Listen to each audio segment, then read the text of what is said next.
Hey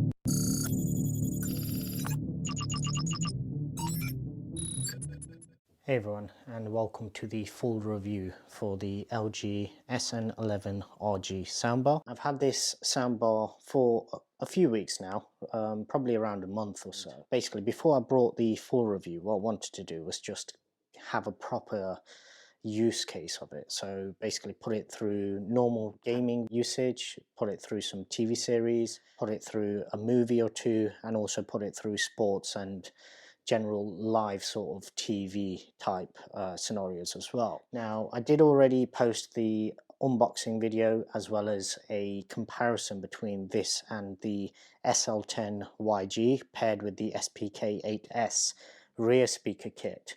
And I posted those, I believe they went live a few days ago. In this video, basically what I want to cover is some of the questions and sort of queries that cropped up as a result of the latter video, so basically the comparison. So both when I was actually editing that particular video, as well as when people have watched it back, most people actually seem to think and agree with the fact that the SL10, which was the 2019 flagship soundbar, actually sounded better than the SN11RG, which is the 2020 flagship soundbar. So just for some perspective, basically the SL10YG, which is my previous setup, had a 7.1.2 setup. So the way that worked was the soundbar has a center channel, a left and a right, so that's 3 channels. It then has a side firing speaker on each side, so it's a side left as well as side right, so that takes up to 5, and then your rear speakers basically give you your 7. So in terms of ear level speakers, you've got a 7 channel. You then have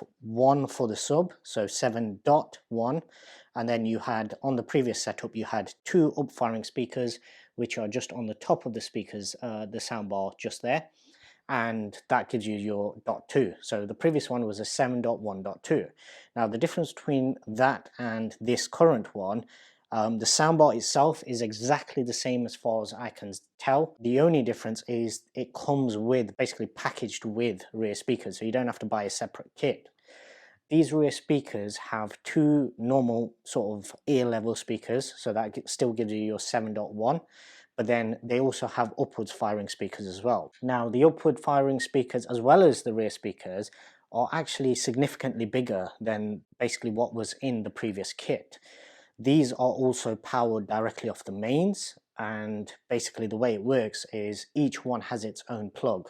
So effectively for this full setup you need 4 power outlets. So 1 for the soundbar, 1 for the sub, and 1 for each of the rear speakers. Coming on to that comparison, one of the reasons why I believe that didn't actually come across as well as it does, well, didn't sound as well as it does now, was partly due to how I actually had the rear speakers set up. So as I mentioned, the rear speakers are considerably louder. One of the main complaints and one of the most common sort of comments posted on any of my videos where I talk about the SL10YG paired with the rear speakers is that the rear speakers in that kit were very, very quiet. They were more sort of a traditional sort of setup where your rears are literally just for sort of fine details, your high-pitched notes. It worked well for Netflix shows. If I remember correctly, I think it was House on Haunted Hill, where there was a lot of sort of panning and a lot of creaking from floorboards and things like that. Car doors shutting, those kind of sounds came across very well with that previous kit. Whereas with this, the rear speakers are basically as powerful as the front firing speakers essentially. They're big drivers and they put out big sound because of the fact that these are powered directly.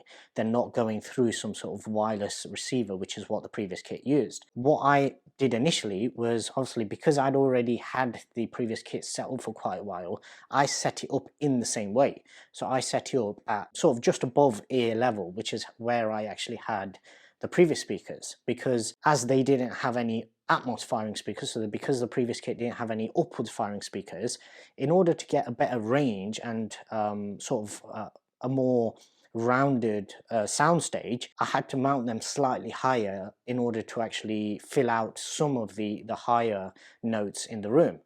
With these, what I actually found was when I initially did that test, I did the same thing. So I placed these at the same level. That was a mistake. So with these, what you want to actually do is almost mount these slightly below ear level.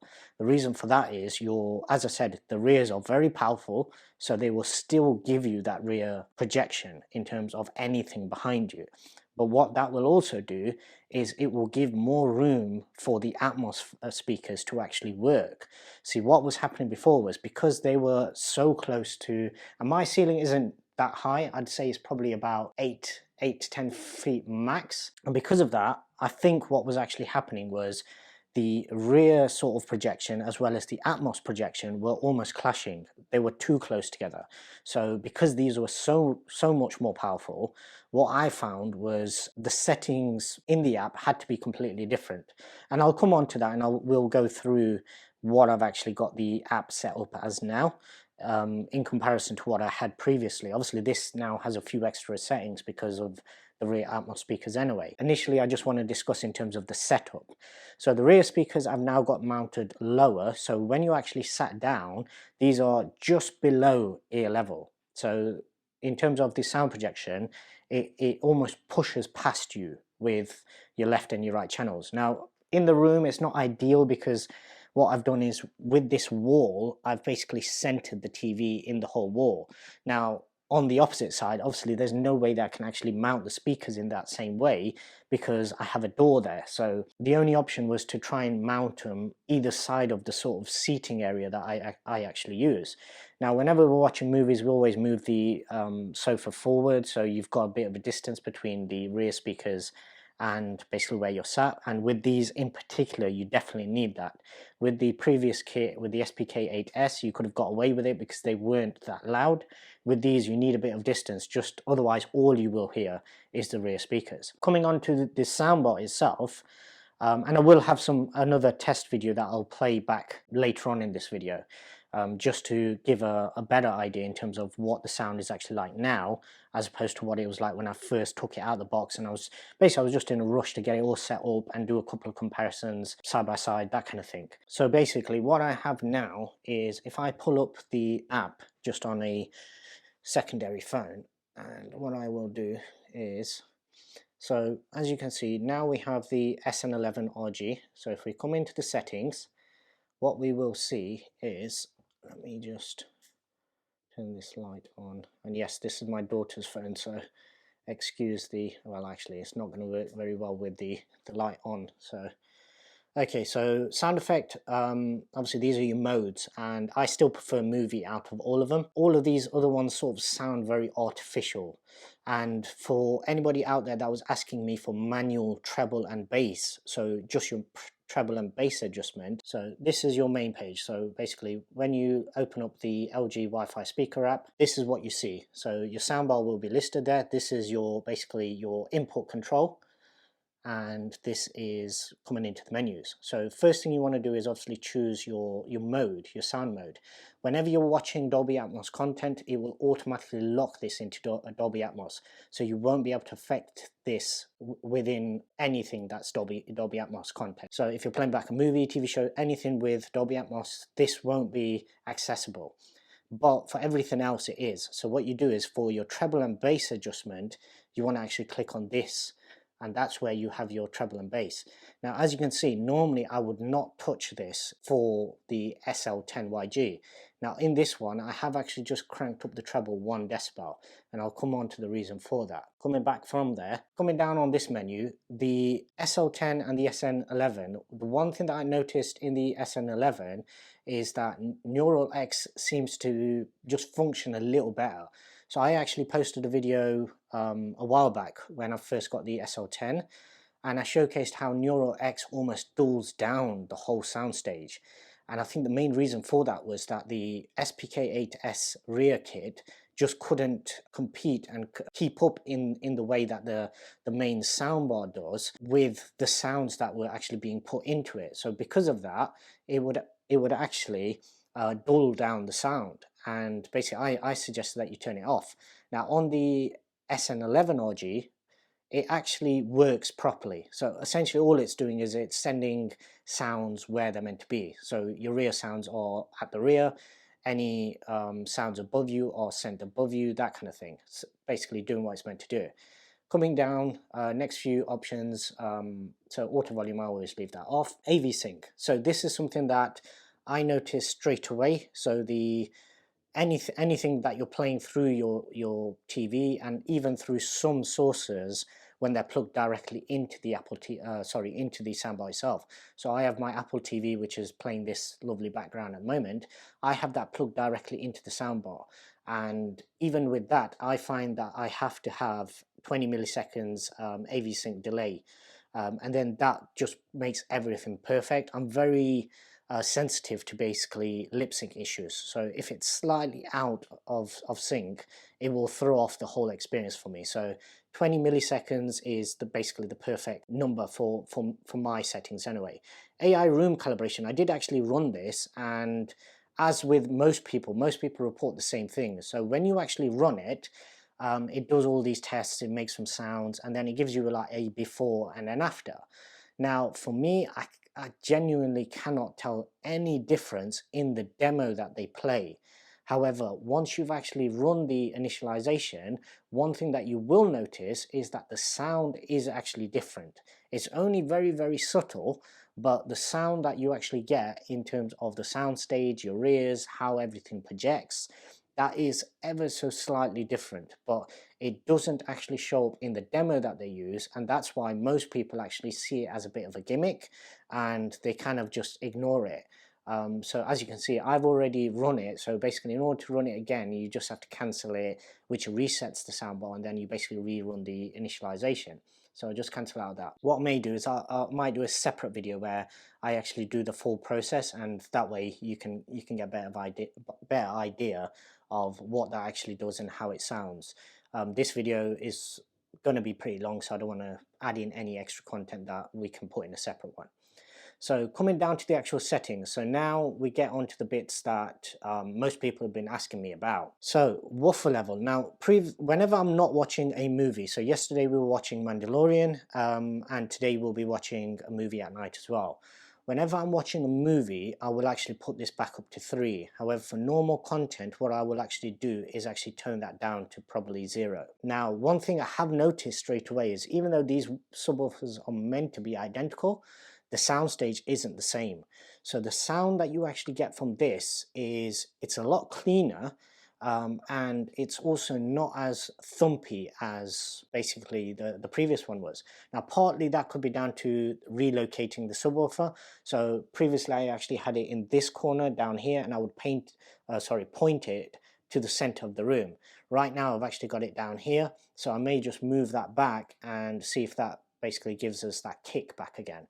But right now the bass that you get is it is boomy, because obviously we do have all of our corners of the rooms quite open. So if anybody doesn't like booming bass, then obviously what you can do to rectify that is basically just try and pack out the corners of your room with anything soft, so furniture, anything like that, and it'll actually absorb some of that booming bass. Now, just coming below that, as you can see, some of these settings are a lot higher than I had them previously. So the center speaker level is on 5 decibels, and basically overheads are the only ones that I'm basically, for the front, I've turned it up.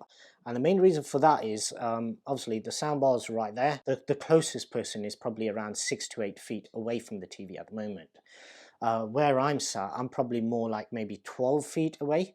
So because of that, and now that we have a rear Atmos projection, the fronts kind of get drowned out.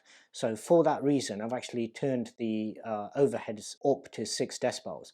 Center speaker, similar thing. Now, somebody did ask me whether everything sounds a bit muddled in terms of movies and stuff whenever you've got a lot of chaotic scenes going on, and I did find that to an extent. So previously I actually had center speaker on 3 decibels. On this one I've tested it on 3, and yes, I could get away with it on 3, but whenever I'm watching a movie or something now, what I tend to do is just go between 4 and 5. If you put it right up to 6, then it becomes kind of artificial, and it's turning the gain up too far, and because of that, basically it's not a very nice experience. But 4 or 5 is just about right.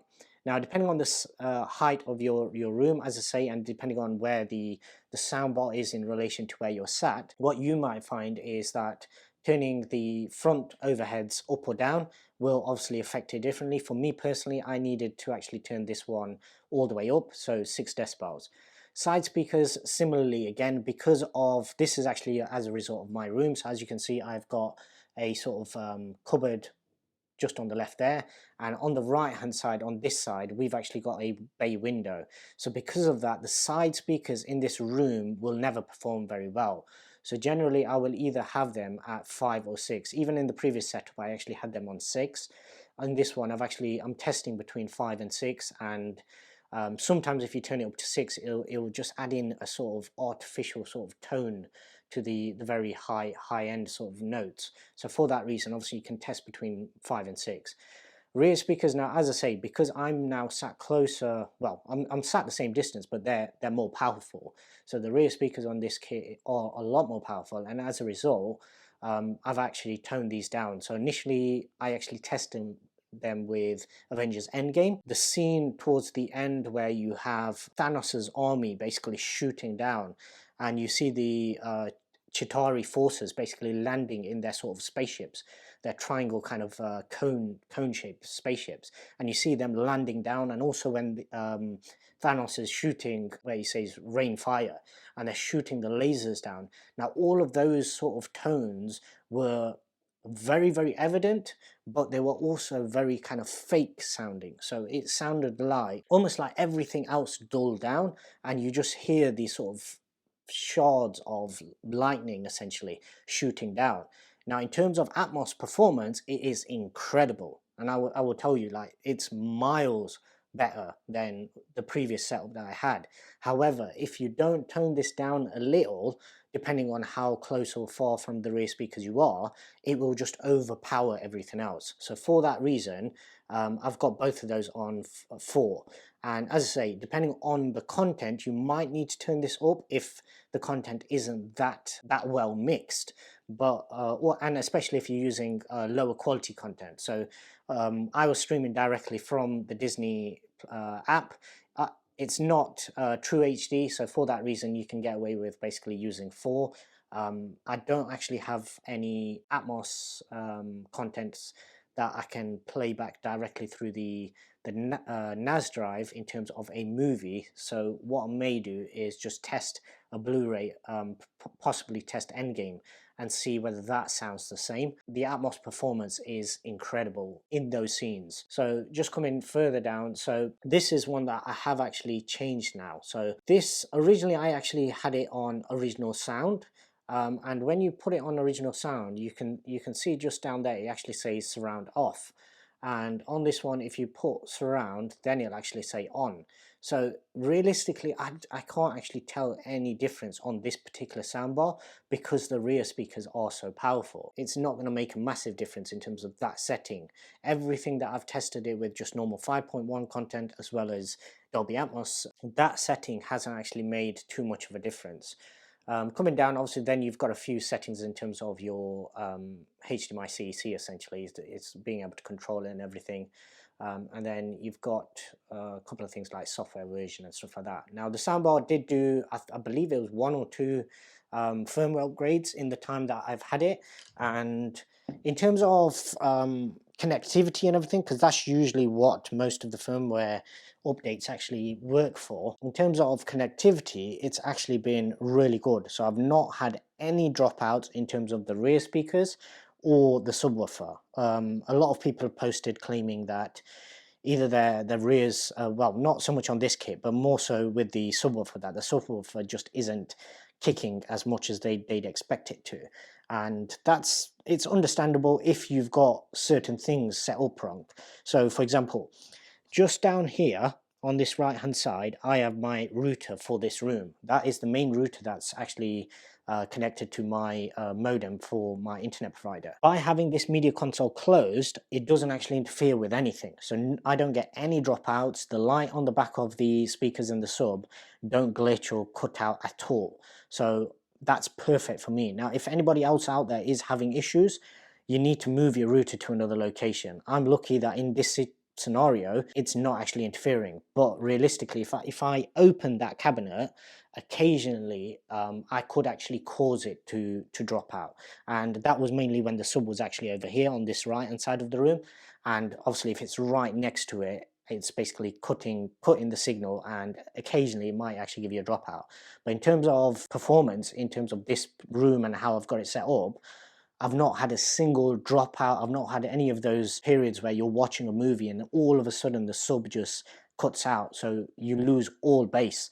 And these soundbars are set up to work with the sub. Without the sub, they will have virtually no bass. It will sound very, very tinny, and all you'll be getting is the higher frequencies. Right, so that's all the things that are good so far. Now the things that are bad about this, because there are some things already that I've noticed.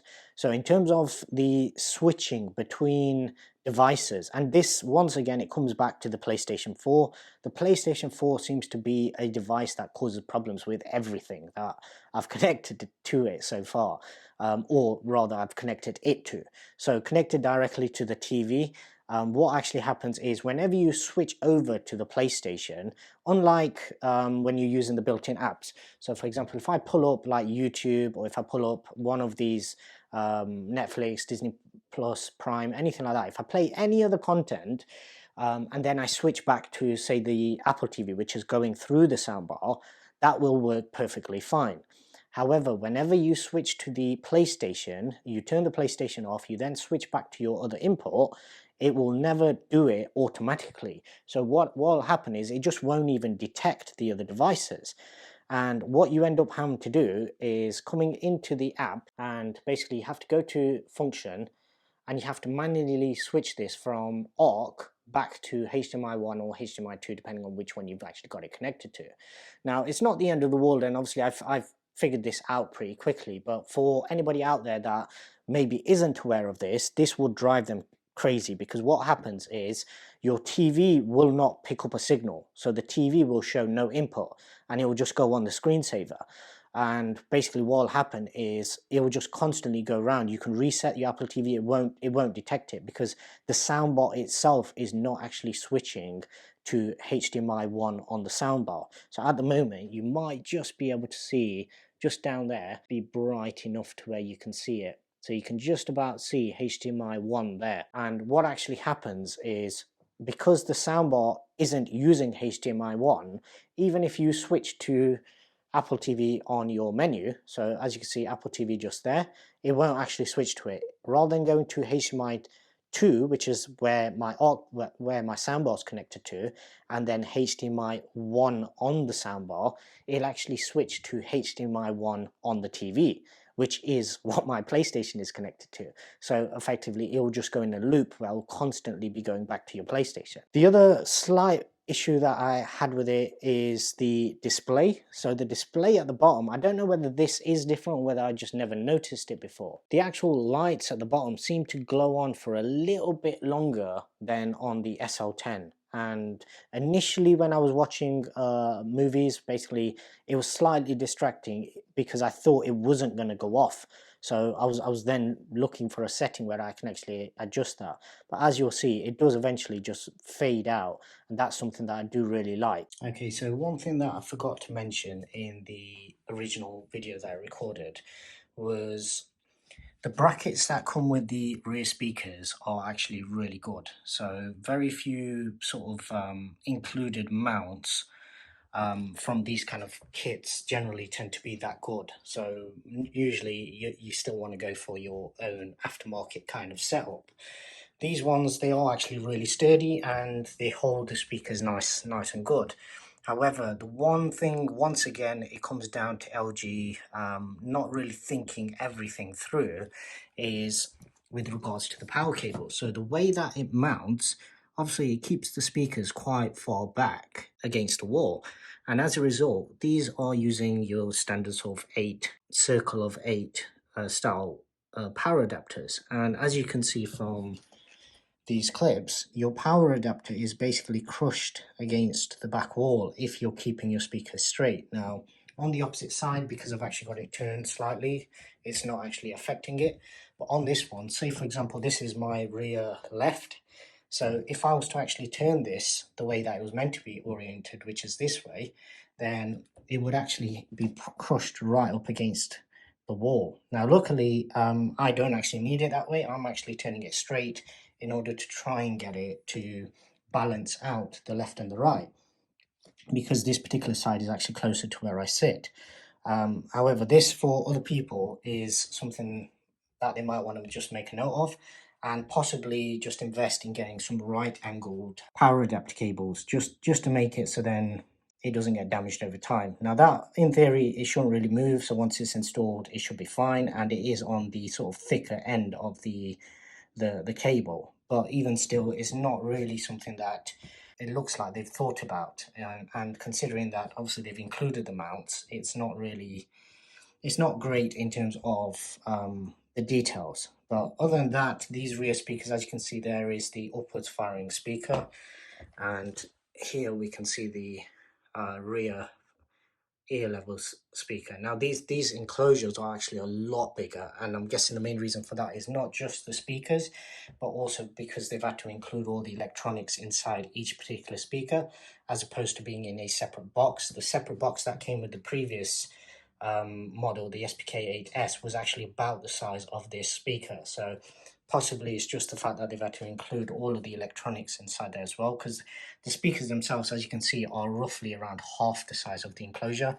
Possibly this rear part is an actual channel, a port, an open port, where it's actually firing maybe some of the different frequencies of maybe some of the bass or something. In terms of sound, got no complaints, but just wanted to highlight that the fact that the included mounts are really good, they're really strong, and they will hold the speakers without any issue. In terms of the mount itself, it's really good, but obviously just be wary of the fact that if you are having to turn it all the way to the opposite side, then you're probably better off getting a right angled figure of 8 cable just to save it getting damaged.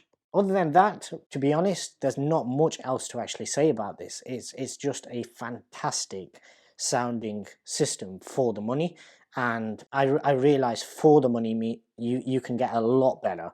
But what I mean by that is a soundbar setup where you have a soundbar and you have, yes, you still have speakers that you have to plug in the rear, but you don't need any trailing wires or anything. You can literally have everything tidied.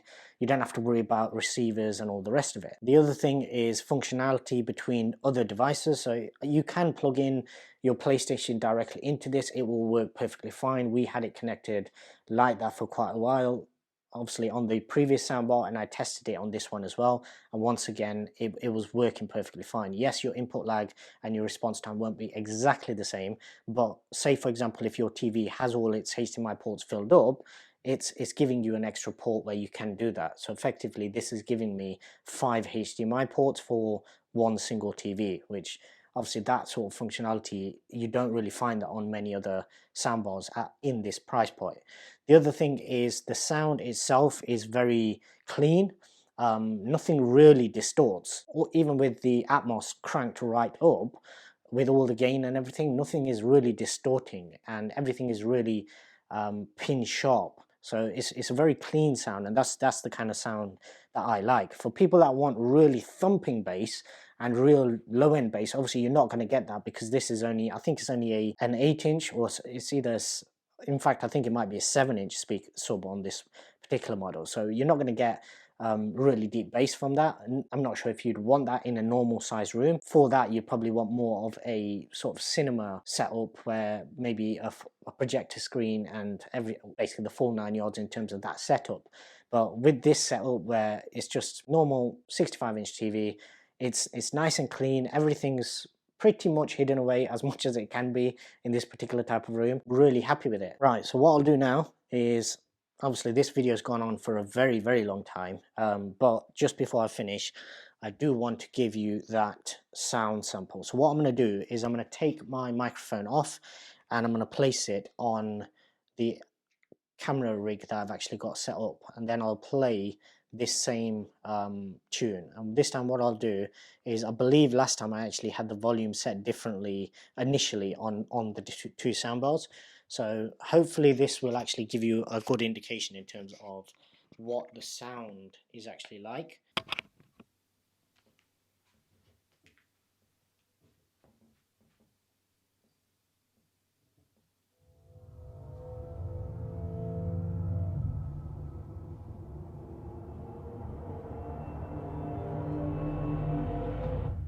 Prepare to experience something spectacular with the sight and sound of Dolby technology. This is Dolby Atmos. Now, sound moves around you in three-dimensional space with breathtaking audio quality. It brings the on-screen action alive and immerses you in every moment.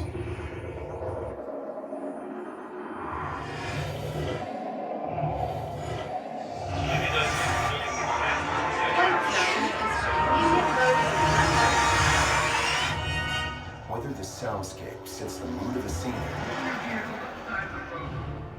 Whoa! What is this place? Come on, you guys, let's go! Or captures the full extent Do you want to know my secret? of nature's fury.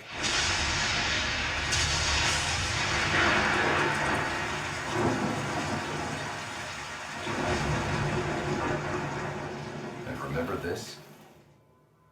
It's just the beginning of Dolby Vision, because what you thought was black isn't. This is black. This is contrast that delivers greater detail and dimensionality. This is luminance that means the difference between white and pure energy. Energy that is about to reveal an entire universe of color that will transform your viewing experience.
Okay, so that's it for this particular review. I've tried to cover as much as I could in this video, and it's gone on for quite a long time.